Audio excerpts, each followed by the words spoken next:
Hello everyone! I am super excited to have you back in my kitchen. And today we are making traditional Polish food, which is pierogi. I have a recipe for the dough from my grandma. And for the filling, we're gonna be making a spinach-feta mixture. It's not traditional Polish cuisine. This is like my variation of pierogi, but I have done it before and it's absolutely insane. So first we're gonna make the dough, and for the dough you need flour, just a regular all-purpose flour. You're gonna need eggs, but actually you only need one. And last but not least, you're gonna need a bit of lukewarm water, about like half a glass, but we'll see in the process how much we exactly need. I have this big bowl right here. I think it will be just fine for the dough. First of all, wash your hands. I've done that already. Then you want to take an egg. Well, anyway, the next thing we add is flour, and you're gonna need around 1.5, maybe 2 cups.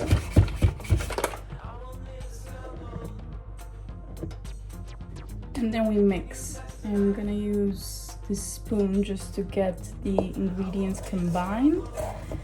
And then we'll have to knead the dough.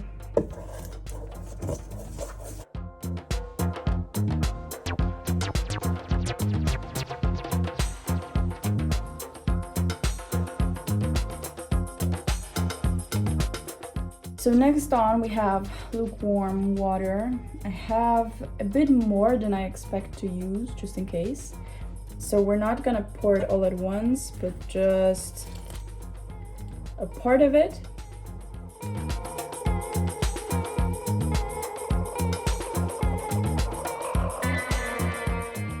Now that the ingredients are more combined, you can start kneading the dough. If the consistency of your dough is a bit too sticky or a bit too dry, you can always fix it.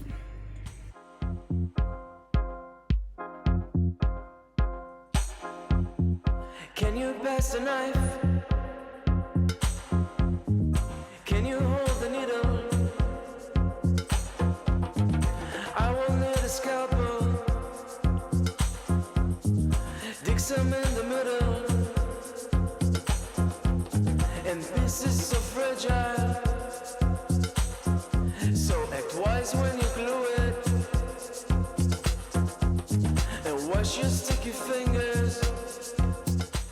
We are done with the dough, and when it comes to consistency, you want your dough to not stick to your hands, to your skin, but as well you don't want it to be like so dry that you can't work with it anymore. You want to part the dough, preferably in around 4 pieces. And this will just make it easier for you to roll it out and then shape your pierogi. Because if you have just this one big chunk, then it may be really hard to roll it all out properly. So I always do it in portions. Alright guys, the dough is ready. So I would say we just let it rest, and we are going to take care of the filling now. So for the filling, you will need a big bag of spinach. You will need Hirtenkäse. Again, if you watched my broccoli pasta recipe video, then you know I have already used it. I love Hirtenkäse. For those of you who don't know, it's basically feta. We have some garlic as well. We're not gonna use all that, don't worry. And these are basically all the ingredients you're gonna need, except for olive oil and spices. We are starting with garlic.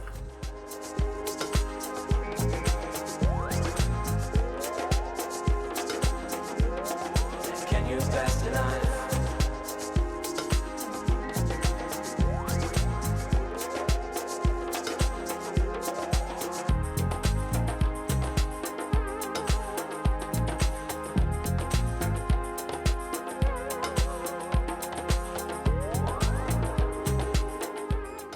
Alright everyone, I am now cooking the spinach.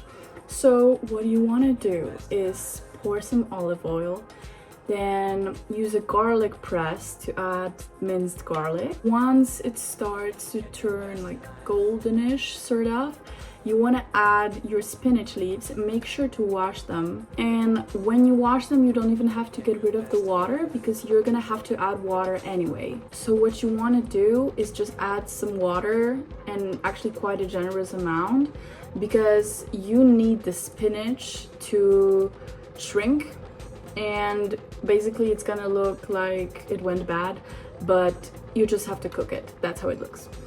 If your spinach is particularly stubborn, you can cover it with a lid and then it will cook faster. One thing I have to admit about this recipe is that it is a bit time consuming, but I promise it's worth it. Apart from that, it's actually quite easy, and as well it's super healthy, and you know, we have the carbs because of the dough, but we also get the protein from the feta cheese as well as some veggies, so I love it. And the greatest thing about pierogi is that like you can make it with literally anything.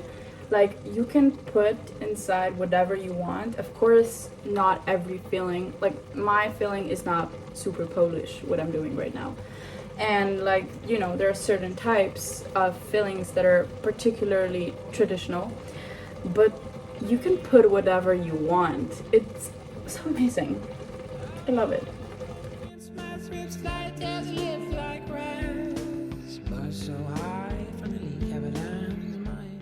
Alright everyone, the spinach is here. You want to make sure that you strain it from the water if there's any left in your pot. And also just double check to really push all the water out of the spinach, because we don't want the filling to get too wet, otherwise the pierogi will just soak and it will fail. So what we're gonna do now is we're gonna add the feta cheese. So basically you want to just crumble that feta. When you mix it with the spinach, it's gonna turn into this kind of saucy consistency. Now we give it a good mix. I am holding this spoon like a 5-year-old, but I swear that this is the most efficient way to get it done, because it has to be really, really well mixed.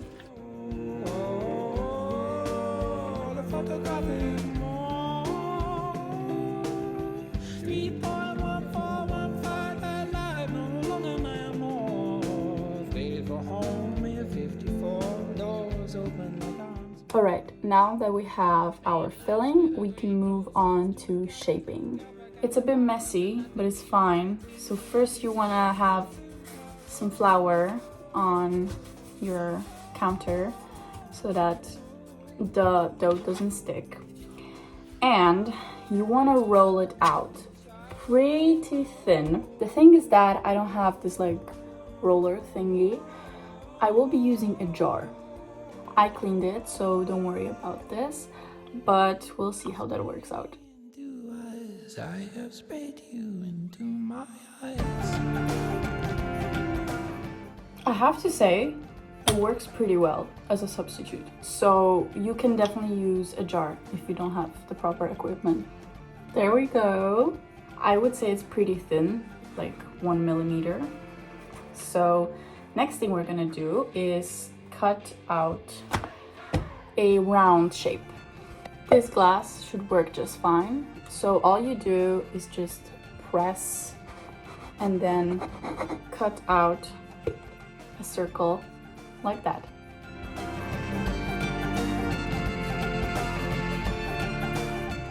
Whatever you are left with, this kind of stuff, you just leave it for later.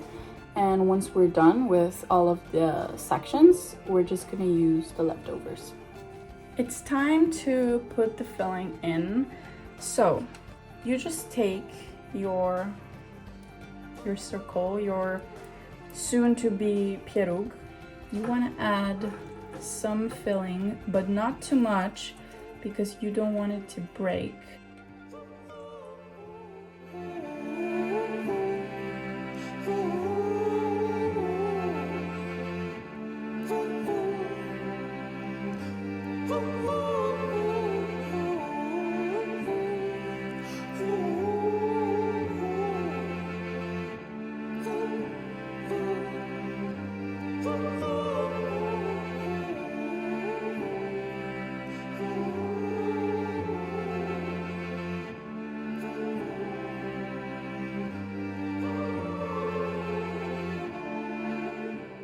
This is how the final product looks. I would say I put a bit too much filling, so you might want to put a little bit less. And make sure to seal the edges very carefully. Once you've done it with your fingers, you can also carefully do it with a fork. It's both for, you know, like extra safety so that the filling doesn't leak, but as well for aesthetic reasons. And then we just repeat the process. Si tu veux, on le fait tout de suite. Vite, puis je te ramène après. Bouge pas, laisse-toi aller. Pour un soir, je serai ton hôte. Guys, I just freaked out because I realized that I didn't add any spices to the filling. But I tasted it and it's perfect, honestly. I feel like the garlic did its job, and as well the feta itself has quite a specific taste. It is as well a bit salty, so this is all you need. It's actually amazing because it makes the recipe even more efficient and, you know, easier. Let's just keep going.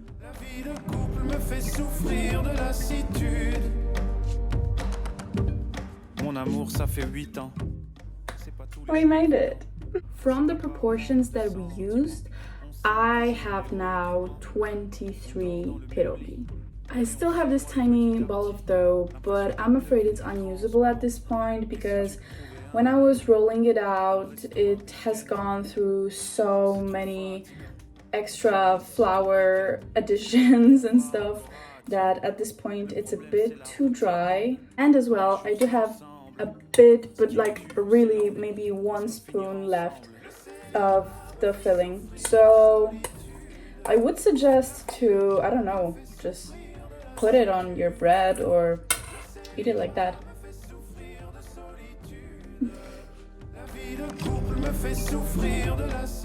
If you want to freeze the pierogi just like I'm doing it, I recommend these bags from IKEA. They are reusable. They're actually perfect for freezing and I use them all the time. So you want to grab your bag and put a bit of flour in there because we don't want the pierogi to stick together. And then you can just have as big portions as you like. I think I'm gonna do 5 each, so it's gonna be 4 packages because I'm using 3 right now. So you want to be really careful with it, and once you have ziplocked it, make sure that all the pierogis are separate, so you don't want them touching together because when they freeze like that, it's just gonna be a mess. Make sure that before you put another bag on top of this one, these have to be already a bit frozen so that the bags don't stick together.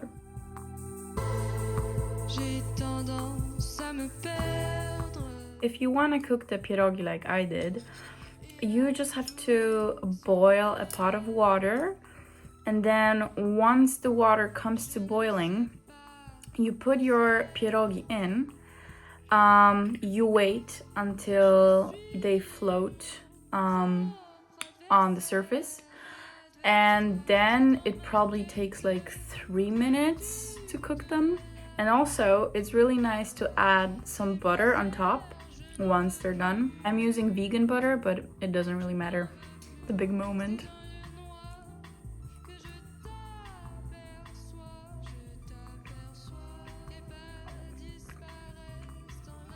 Oh my god. Alright guys, I am gonna finish the rest of this amazing dish in a moment, probably watching Netflix. That would be it for today, so thank you if you stayed throughout the whole video. Let me know if you liked it, and feel free to subscribe my channel if you wish to stay updated. I really do hope that you try this recipe for yourself, and if you do, please let me know how it went. Bye!